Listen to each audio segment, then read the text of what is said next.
ख़वातीन व हज़रात, आपकी खिदमत में ज़िया मोहिउद्दीन।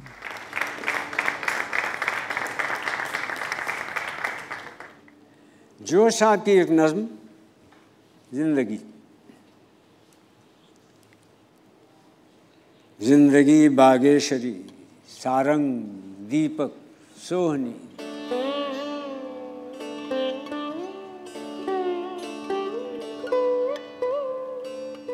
बुत तराशी, रक्स, मूसीकी, खिताबत, शायरी, पंखड़ी, तितली, सनोबर, दूब, नसरी, चांदनी, लाजवर्दी, शरबती, धानी, गुलाबी, चंपई,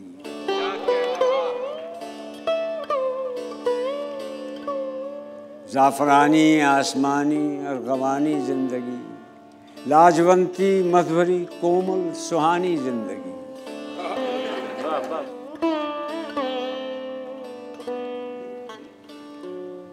जिंदगी जामो सुराही, मर्गजारो नस्तरन, एक सजावट, एक घुलावट, एक लगावट, एक फबन, रक्स ताऊसो जमाले, सुबह रंगे नारवन, गुल नफस, गुल चेहरा, गुल खू, गुल जबीन, गुल पैरहन।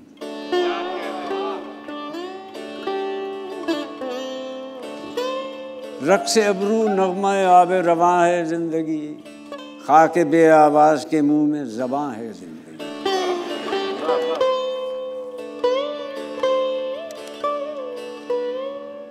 हर नफस मोती पे रोती, फूल बरसाती हुई, खैमा ज़रबफ्त में पाजेब झंकाती हुई, मुर्कियाँ लेती, ठुमकती, नाचती, गाती हुई, दौड़ती, बढ़ती, हुमकती, झूमती, छाती हुई, एक सुनहरी तान की जंजीर बल खाती हुई, एक अंगड़ाई धनक के पुल पे लहराती हुई।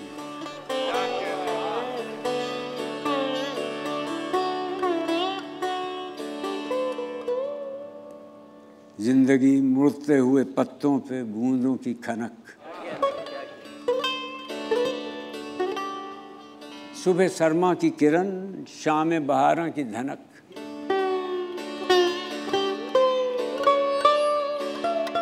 बोल तितली की उड़ान, आवाज कौंधे की लपक, कूकती बरखा में सारंगी के तारों की लचक, शहर तन में फूल वालों की गली है जिंदगी, गर्दने आफाक में चंपा कली है जिंदगी।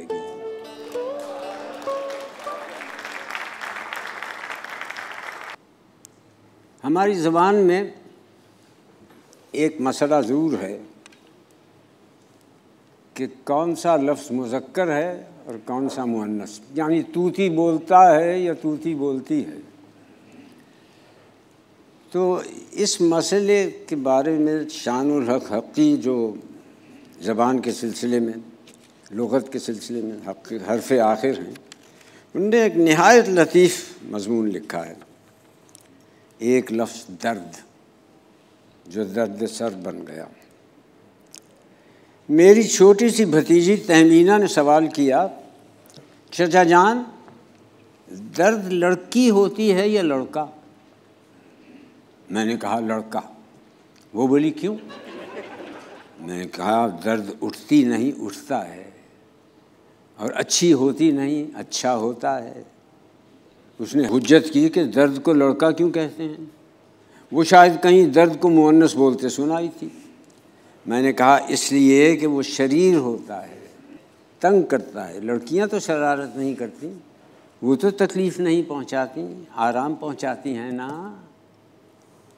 मगर वो बोली मगर तकलीफ़ तो लड़की है और आराम लड़का। इस पर मैं ज़रा चकराया। मैं बात बनाने को कहा, भाई बाज़ लड़कियां भी तो शरीर होती हैं, आखिर तो तकलीफ़ ऐसी एक शरीर लड़की है, मगर देखो खुशी लड़की है और रंज लड़का। अक्सर अच्छी अच्छी चीज़ों को लड़की ही बनाया गया है ना। इस पर वो कुछ सोच में पड़ गई, फिर बोली अच्छा इन चीज़ों को लड़का लड़की कौन बनाता है? मैंने कहा बोलने वालों ने बनाया है, जैसे अल्लाह मियाँ किसी को लड़का किसी को लड़की बनाकर भेज देते हैं।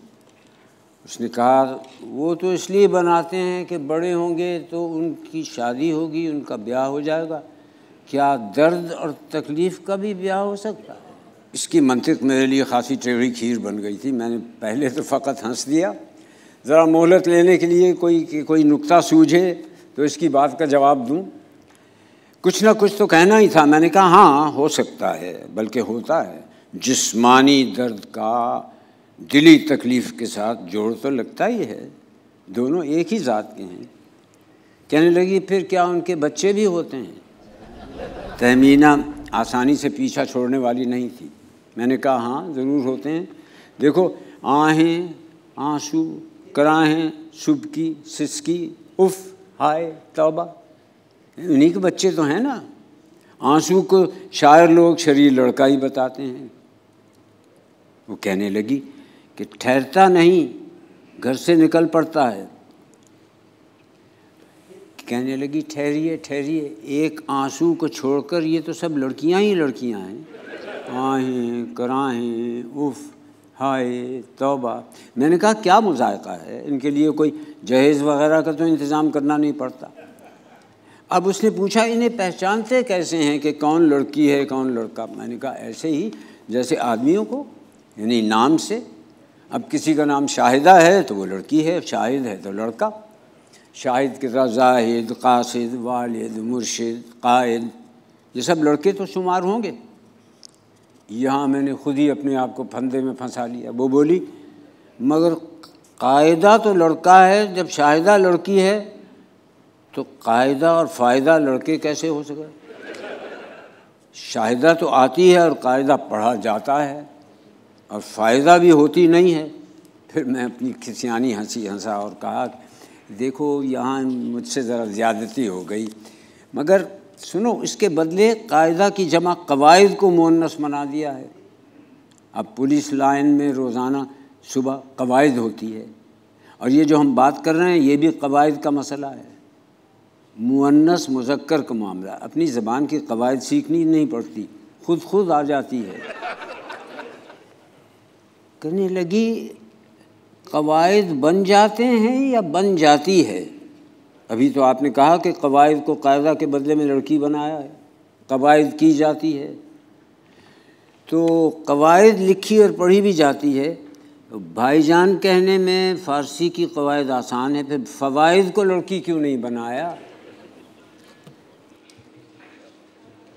तहमीना पटरी बदलने को तैयार न थी। उसके एक ही जुमले ने मुझे कई फंदों में फंसा दिया। मैंने ज़रा संभल कर उस्तादी काम भरते हुए कहा देखो ये तज़कीर व तानीस का मसला है, ये हमारे कान बताते हैं कि कौन सा लफ्ज़ मुअन्नस है कौन सा लफ्ज़ मुज़क्कर है। मैंने संजीदगी कायम करते हुए कहा कि मतलब ये कि सुनकर या पढ़कर किसी लफ्ज़ की आवाज़ से महसूस हो जाता है कि ये लफ्ज़ मुज़क्कर है ये मुअन्नस। कहने लगी मगर मुझे तो दर्द लड़की लगती है। उसने अपनी चलाई, मैंने पीछा छुड़ाने को कहा चलो यूँ ही सही, तुम यूँ ही बोला करो, और भी लोग ऐसे बोलते हैं, तुम अकेली नहीं हो। लेकिन देखो अब याद रखो मुज़क्कर मुअन्नस की कुछ वाहिद अलामतें हैं। मसलन ये पर ख़त्म होने वाले लफ्ज़ तुम देखोगी मुअन्नस होंगे और अलिफ़ पर ख़त्म होने वाले लफ्ज़ मुज़क्कर, जैसे अम्मी और अब्बा, नानी और नाना, मुर्गी और मुर्गा, बकरी और बकरा, कंघी कंघा, लड़की लड़का, तुम्हारी चची और मैं तुम्हारा चचा। तहमीना फिर सोच में पड़ गई, बेहद हुज्जती वाक़ई हो। ये बोली तो भाई को भाई कहना गलत है, भा कहा करूँ या भाया, और आपा को आपी। मगर ये तो बड़ी गड़बड़ की बात है, क्या धोबन को धोबी कहूँ और धोबन को धोबा? आदमी तो खैर औरतें भी होती हैं इरशाद। मैंने बात का रुख बदलते हुए कहा देखो जिन वो तानीस की अलामत है जैसे पानी, और वो आपने एक दिन क्या लफ्ज़ बोला था? कहने लगी बंधानी। मैंने ख़ुद को दाद देते हुए मज़े से लेकर शेर पढ़ा, कहा ये लोग बंधानी को जो खुद जो तय खुद तो फरमाया लगता है मुझे भी इस जोगा, मैं भूल गया उस वक्त कि क्या कह रहा था। मैंने समझाने की कोशिश की कि देखो धोबी और कबाबी, इसमें जो ये है वो उनके पेशे को जाहिर करती है। समीना कहने लगी तो ये सब क्या कहते हैं, मुअन्नस हैं, और मामा आया ये मुज़क्कर हैं, तो आया आई के आया आया। वो फंदे पर फंदा डालती जा रही थी। भले को मुझको एक ज़रूरी काम याद आ गया, मैंने ये कहते हुए पीछा छोड़ा, अभी तुमको ये सब समझाना बहुत मुश्किल है।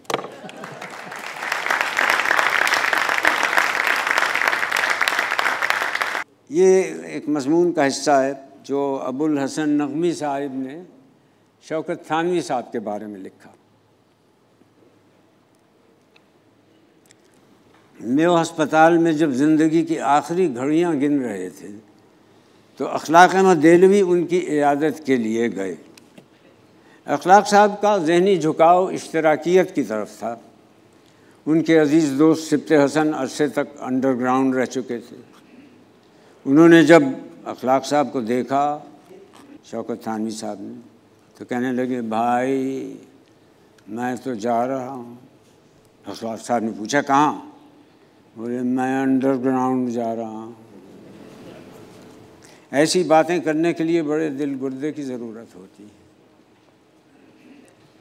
शौकत थानवी जिस बर्क रफ्तारी से नज़्म और नस्र लिखा करते, उतनी ही बरजस्तगी से वो दूसरों पर फ़िक्रा चुस्त करते। यूँ महसूस होता था जैसे फ़िक्रा तो पहले ही हाजिर था, वाक़या बाद में ज़हूर पज़ीर हुआ। एक मरतबा एक मुशायरे की निज़ामत शौकत थानवी के ज़िम्मे थी। जिगर मुरादाबादी सदर मुशायरा थे। फ़र्शी नशिस्त थी। एक साहिब जो शायर नहीं थे, जिगर के बिल्कुल ही नज़दीक चेहरा बचेहरा बिलमुकाबिल इस तरह बैठ गए कि हाज़रीन महफ़िल को और ख़ुद जिगर साहब को इस तरह उनका बैठना नागवार गुज़रा। शौकत साहब ने उन साहब से गुजारिश की कि वो स्टेज पर ऐन जिगर साहब के बिलमुकाबिल चेहरा बचेहरा होकर न बैठें। उन साहिब ने निहायत तुरशरू होकर जवाब दिया, नहीं मैं तो यहीं बैठूँगा, मुझे यहाँ से कोई नहीं उठा सकता। शौकत थानवी ने कहा बिस्मिल्लाह आप यहीं तशरीफ़ रखिए। मैंने तो सिर्फ इसलिए मना किया था कि आपको देखकर हिज मास्टर्स वॉइस का ट्रेडमार्क याद आता है जिसमें ग्रामोफोन के भोंपू के ऐन सामने कोई बैठा हुआ है। जिन बच्चों को ये याद ना होगा कि उस तस्वीर जो नक्शा खींचा है वो क्या है, वो किसी से पूछ लें। बस ये कहना था कि हाज़रीन के कहक़हों से पूरा हॉल गूंजने लगा और वो साहिब शर्मिंदा और सरासीमा होकर हॉल से बाहर चले गए। एक मरतबा वो एक नहायत अजीज़ शिया दोस्त के साथ एक मजलिस में शरीक हुए। जब मसाइब पढ़े जाने लगे तो उनके दोस्त पर इतनी ज़्यादा रिक़्क़त तारी हुई कि हालत ही दिगरगूं हो गई। वो मजलिस में बैठे बैठे ज़ोर ज़ोर से अपने सीना और सर पीटने लगे। बार बार एक ही फ़िक्रा कहते थे, हाय मैं क्या करूं, हाय मैं क्या करूं, हाय मैं क्या करूं। शौकत थानवी खिसकते खिसकते अपने दोस्त के बिल्कुल करीब पहुंच के बोले उनके कान में, सुन्नी हो जाओ।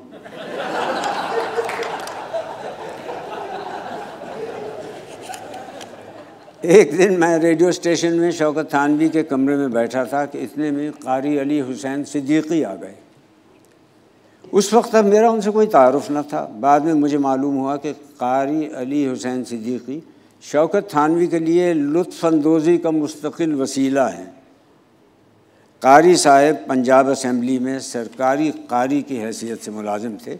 कभी कभार रेडियो स्टेशन पर उन्हें नज़्म ख़ानी के लिए बुक कर लिया जाता था। कारी साहब को उस दिन कलाम गालिब तहतुल लफ्ज़ पढ़ना था। उन्होंने शौकत थानवी से सरगोशी करते हुए कहा, ये कैसा कलाम गालिब है, इसमें मक़ता तो है ही नहीं। शौकत थानवी ने निहायत मतानत से कहा, तुम मुझे मतला सुनाओ, मैं तुम्हें मक़ता लिखवा दूँगा। वो मतला था, सुबह दम दरवाज़ा ख़ाबर खुला, मेरे आलम ताब का मंज़र खुला। शौकत थानवी ने कहा, अच्छा अच्छा समझ गया, हाँ तो तुम इसका मक़ता लिख लो। हज़रत गालिब का ये फैज़ान है, आज है इतवार और दफ्तर खुला। शौकत थानवी के कहने के मुताबिक भोले भाले सीधे सीधे कारी साहब ने वो मक्ता लिख लिया और उठकर स्टूडियो की तरफ चले गए। तो शौकत थानवी ने ड्यूटी अफसर से कहा, भैया खुदा के लिए जाओ, उसे इस मक्ता पढ़ने से रोको। ड्यूटी अफसर भागकर स्टूडियो पहुंचा, कहा, कारी साहब ये मक्ता ना पढ़ना, ये मक्ता गालिब का नहीं।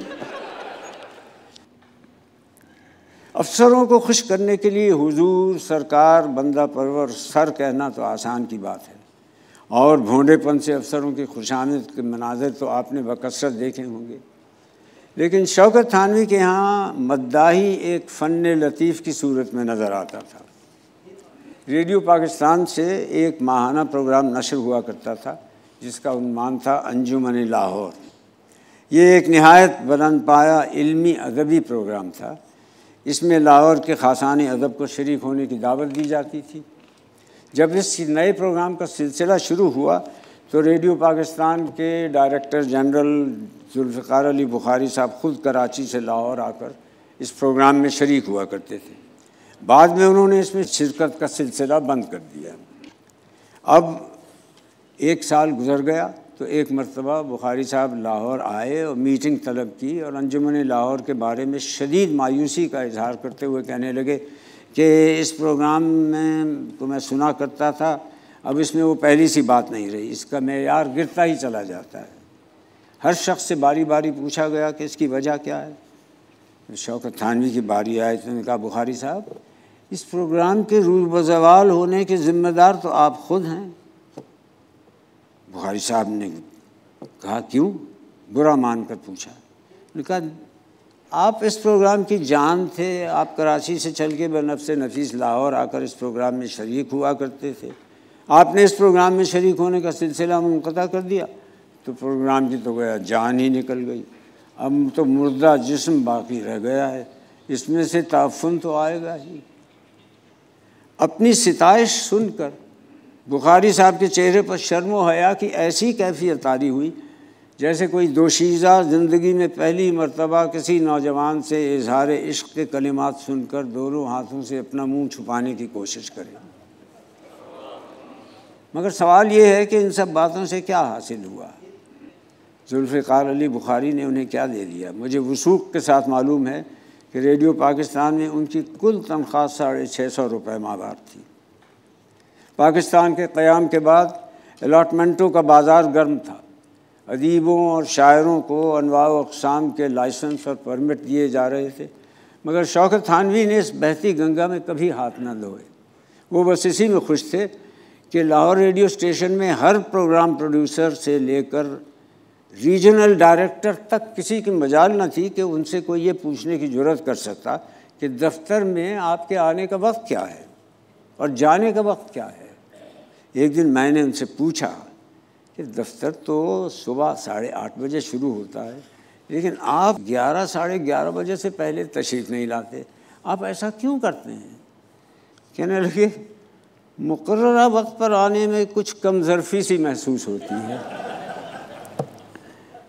मुझे मौसम बहार की वो दोपहर हमेशा याद रहेगी जब हम दोनों दफ्तर से फारिग होकर साइकिलों पर सवार अपने अपने घरों को जा रहे थे। शिमला पहाड़ी के नज़दीक उन्होंने मुझसे गुफ्तगू के दौरान कहा, मैंने रेडियो की नौकरी सिर्फ़ इसलिए पकड़ रखी है कि कम से कम हर महीने की पहली तारीख़ को मुकर्ररा रकम लाज़िमन मिल जाती है, ज़रूरतें पूरी हो जाती हैं। शौकत थानवी गले गले कर्ज में रहे।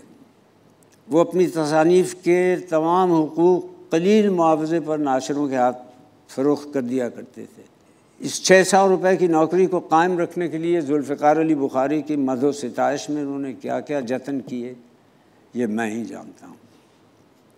आखिरी दिनों में वो रोज़नामा जंग से मुंसलिक हो गए थे। ये इत्मीनान का दौर था, लेकिन ये बहुत मुख्तसर साबित हुआ। उनके मरने से उर्दू ज़राफ़त का एक पूरा दौर ख़त्म हो गया।